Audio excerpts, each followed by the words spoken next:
এটা আমি রিকোয়েস্ট করবো যে আপনারা মেনটেন করি, আপনাদেরও লাভ, কোম্পানির ভ্যালু সবসময় বেড়ে থাকে, আমাদেরও লাভ যে অ্যাটলিস্ট অন্য ক্লায়েন্ট যারা আমাদের প্রোডাক্ট দেখবে তারা দেখে স্যাটিসফাইড হবে না।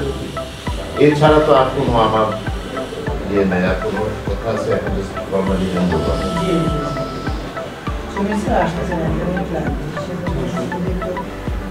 আমরা কথাবার্তা বলি তাহলে ফার্স্ট হচ্ছে আমার এই প্রজেক্ট হ্যান্ডওভারের জন্য একজন অ্যাডহক কমিটি করার জন্য একজন সভাপতি, একজন সেক্রেটারিটা থাকা দরকার, সাধারণত যাদেরকে আমরা বুঝিয়ে দেব।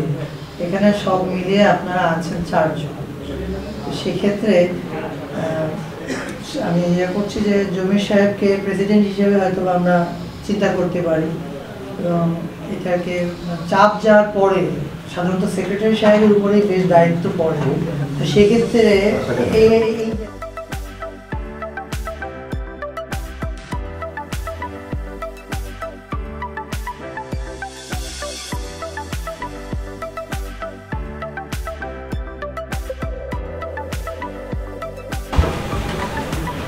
কংগ্রাচুলেশন। সঠিক সময় একটা প্রজেক্ট হ্যান্ডওভার হয়েছে। আমার আরো 2টা তিক্ত অভিজ্ঞতা আছে। আপনি বলছিলেন